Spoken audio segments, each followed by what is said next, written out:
stehen hier vor einer Arbeit von Arnold Topp, Künstler in Soest geboren, in Westfalen.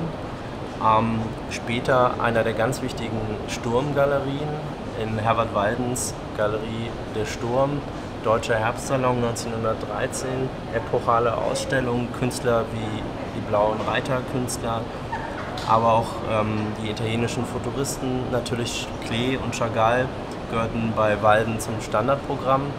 Und in der Zeit kurz nach dem Ersten Weltkrieg entdeckt Walden Arnold Topp und hängt ihn in seiner Galerie zwischen Klee, Chagall und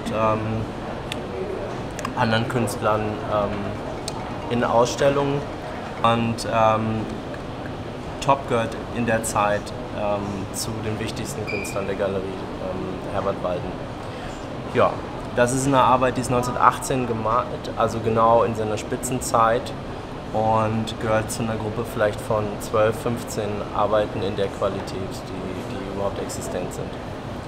Topp zieht dann irgendwann raus nach Brandenburg an der Havel, arbeitet als Lehrer, ist also nicht mehr in diesem brodelnden Berlin der 20er Jahre präsent, räumlich präsent, und hat dann das Pech, als Volkssturmmann eingezogen zu werden und fällt früh, nämlich kommt 45 zu Tode, wird vermisst.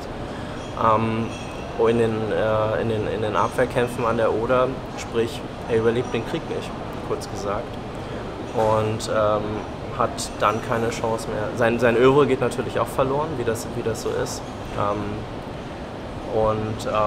So ist das Œuvre relativ klein heutzutage, was für einen Künstler sehr ungünstig ist. So kann keine Fluktuation entstehen, und ja.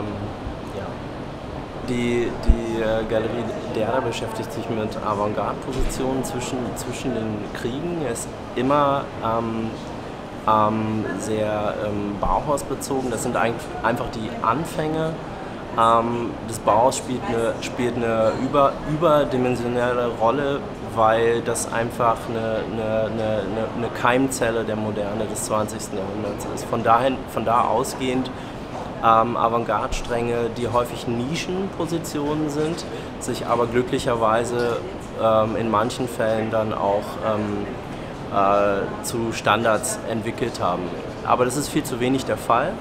Das Ganze hat einen archäologischen Anstrich auch immer wieder. Es geht also auch immer wieder um Zurechtrücken, um wieder auf die Bildfläche holen von Künstlerpositionen, wie beispielsweise Heinz Trökes, von dem ich dieses Jahr ungefähr 10 Arbeiten mit auf der Messe habe.